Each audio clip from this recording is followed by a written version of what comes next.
안녕하세요. 한혜솔입니다. 3월 20일 증시 브리핑 시작하겠습니다. 먼저 뉴욕 증시 마감 현황입니다. 가까스로 반등에 성공한 모습인데요. 다우지수는 하루 만에 다시 2만 선을 탈환했고 또 대형주 위주의 S&P 500 지수가 0.47%, 그리고 기술주 중심의 나스닥 종합지수는 2.3% 뛰면서 거래를 마쳤습니다. 뉴욕 증시가 이렇게 오른 건 연준의 통화 스와프와 국제 유가 상승 덕분인데요. 미국의 중앙은행 격인 연준이 이날 한국은행을 포함해 9개국 중앙은행과 통화 스와프 계약을 체결했다고 공식 발표를 했거든요. 그럼 여기서 통화 스와프란 한쪽 또는 양쪽에서 상대국 통화가 부족할 경우에 정해진 한도 내에서 양국이 자국 통화를 서로 교환하는 것을 말합니다.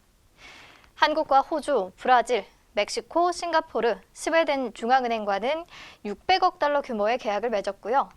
덴마크와 노르웨이, 뉴질랜드와는 300억 달러 규모를 약속을 했습니다. 기간은 최소 6개월이고요. 상대국 입장에서는 미국과 통화 스와프를 맺는 게 굉장히 이상적인데요. 사실 미국 입장에서 보면 그리 유리한 계약은 아닐 것 같은데 왜 이런 결정을 내렸을까요? 네, 최근 전 세계적으로 발생한 달러화 품귀 현상을 해소하기 위해서입니다. 달러화 가치가 너무 뛰면서 일부 국가의 은행이나 기업들이 달러화 자금 조달에 어려움을 겪고 있는데요.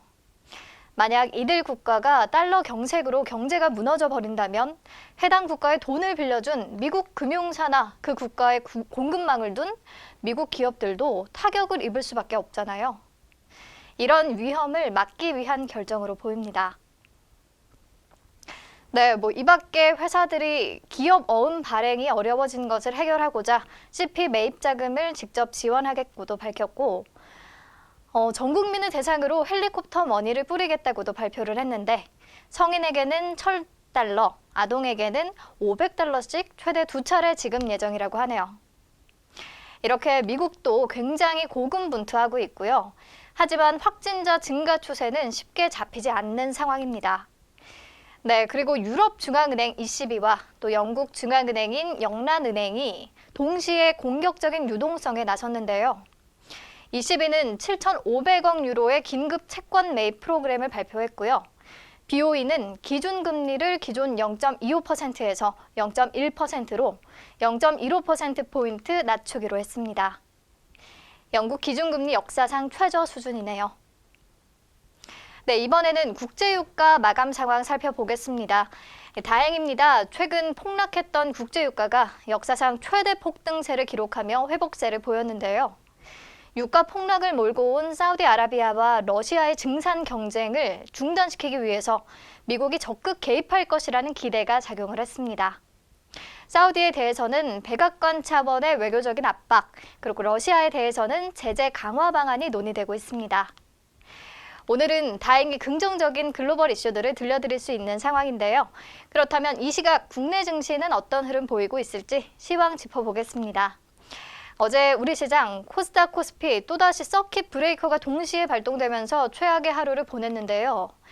코스피가 1,400선까지 내려앉자 금융당국이 증시 안정을 위한 초강수 카드를 꺼내 들었습니다. 증시 안정기금과 채권시장 안정펀드를 조성하기로 했는데 우선 증시가 회복될 때까지 한시적으로 개별 종목이 아닌 시장 대표지수 상품에 투자를 해서 시장 안정을 돕겠다는 겁니다. 이 밖에 주식 매매 시간, 또 가격 제한폭 제한, 임시 휴장 등까지 거론되고 있는 상황이거든요. 현 사태가 IT 버블과 9.11 테러, 또 금융위기보다 더 심각하다는 것을 느낄 수가 있네요. 네, 어쨌든 증시 안정기금에 더해서 미국과의 통화 스왑 체결, 우리 시장 회복에 도움이 될지 지켜봐야 하는데 특히 통화 스왑이 글로벌 강달러 기조를 해소할 수 있는 키 역할을 해준다면 집 나간 외국인 수급이 조금 돌아올 수 있을지 기대가 됩니다. 네, 현재 시각 1시 52분 지나고 있는데 한미 통화 스왑 효과일까요? 간밤에 증시가 반등하고 있습니다. 개인 매도 물량을 연기금이 받아내면서 수급이 개선되는 모습이고요. 코스피가 5.6%, 코스닥은 7% 가까이 오름세를 보입니다. 여기서 조금 중요한 얘기를 키워드로 먼저 짚고 가겠습니다. 원달러 환율과 외국인 수급 또 주식시장이 어떤 연관 관계가 있는 건지, 이 시점에 환율이 왜 그렇게 중요한지 이 부분 정확히 하고 갈게요. 우선 외국인들도 마찬가지로 한국 주식시장이 빠지기 시작하면 갖고 있던 주식을 팔고 현금화를 하려고 움직입니다. 그런데 외국인들이 우리 시장에서 주식을 팔면 현금으로 바꾸는 과정에서 달러가 필요하죠. 갑자기 폭발하는 달러 수요에 달러 가치가 급등하면서 환율이 쫙 올라버립니다. 그런데 문제는 또 여기서 생깁니다. 달러 가치는 올랐고 상대적으로 원화 가치가 폭삭 떨어져 버리니까 한국 주식에 투자했던 외국인들은 가뜩이나 주식도 떨어지는데 환율에서까지 손해를 보게 되는 거죠. 환차손나게 생겼네. 빨리 도망가야겠다 하는 외국인들이 또 매도에 나서게 되고요. 그러면서 환율은 계속해서 오르고 이 악순환이 되풀이 된다는 겁니다. 결론적으로 원달러 환율이 오르면 한국 주식시장에서 외국인 수급이 더 많이, 더 빨리 빠져나갈 수밖에 없다는 거죠. 원화 가치가 떨어지면 우리 기업들의 수출이 활발해지고 또 한국은 수출 기반 국가이기 때문에 좋은 게 아니었나요? 하시는 분들도 있는데 생각해 보세요. 지금 글로벌 수요가 전혀 없는데 수출 기업들이 뭐 수출을 하겠어요? 그건 어느 정도 수요가 뒷받침될 때 얘기죠.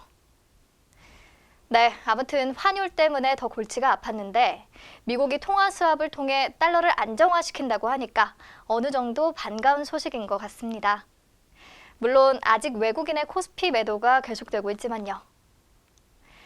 네, 그럼 다음 키워드 만나볼까요? 테슬라 오르자 LG화학과 삼성 SDI도 헐헐. 오늘 상승을 주도하는 섹터 중에 하나가 2차 전지 섹터입니다. 특히 대표 2차 전지 종목인 LG화학과 삼성 SDI가 강세인데요. 미국 증시에서 전기차 기업인 테슬라의 주가가 급등한 데다가 최근 코로나19 우려에 따른 주가 급락이 과도했다는 분석이 나온 영향입니다. 삼성 SDI를 중심으로 설명을 드려볼게요. 이미 한 달간 시총이 10조 원 이상이 줄어들었는데요. 현재 주가 수조는 SDI의 소형 전지와 또 전기차 배터리를 포함한 중대형 2차 전지 가치를 4조 원대로 평가하는 셈입니다. 이 말은 아주 10년 전에 중대형 사업 자체가 존재하지 않고 소형 전지에서만 2조 원 매출을 내던 때와 동일하게 평가되고 있다는 거예요. 코로나19 충격을 반영하더라도 굉장히 과매도됐다는 분석이죠. 자, 그래서 삼성증권이 코로나19로 인한 2차 전지 사업에 대한 영향을 두 가지 경로로 분석을 해봤는데요. 하나는 국경 봉쇄로 해외 생산 기지에서의 생산 차질이고 다른 하나는 소비자들의 수요 심리 위축에 따른 판매 부진입니다. 두 가지 상황 모두 삼성 SDI 입장에서는 출하량 감소와 고정비 부담을 피할 수 없게 되는데 또 두 가지 시나리오로 나눠서 투자 전략을 세워봤어요. 만약 상반기 내로 코로나 이슈가 진정이 된다면 하반기에 수요가 회복되면서 연간 실적 둔화폭이 제한적일 것이다. 그럼 지금부터 사모으자. 반면에 이 사태가 장기화된다면 2차 전지 업체들의 성장세는 현저히 낮아질 수 있다. 그런데 후자보다는 전자의 가능성에 더 무게를 뒀고요. 전방 산업의 우호적인 정책과 소비자들의 소비 회복을 기대한다는 내용을 담겼습니다. 이 보고서의 영향 때문일까요? 오늘 삼성 SDI와 LG화학, 또 PNT, 두산솔루스, SKC, LNF, 포스코케미칼 등 2차 전지 관련주 일제히 급등세입니다. 네, 넘어가서 다음 키워드 만나보겠습니다. 진단키트 종목 중에는 해외 고객사를 보유한 곳을 노려라. 현재 전 세계 코로나19 확진자가 22만 명에 근접하면서 속도가 다시 빨라지고 있는데 슬프기는 하지만 당연히 진단키트 업체들은 실적이 개선될 수밖에 없습니다.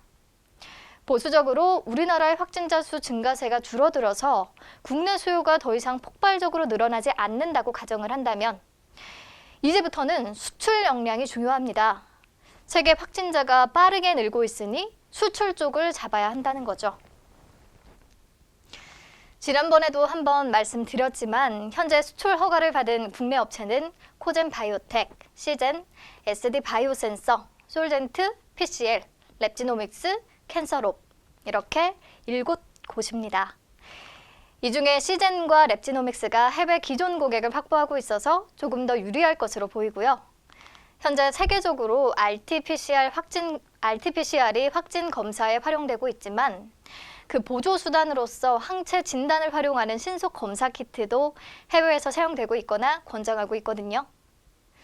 항체 진단 신속 진단 키트 관련 가장 주목할 업체는 수젠텍입니다. 이탈리아와 독일, 오스트리아, 말레이시아, 태국, 필리핀 이렇게 6개국과 수출 계약을 맺었다고 하네요.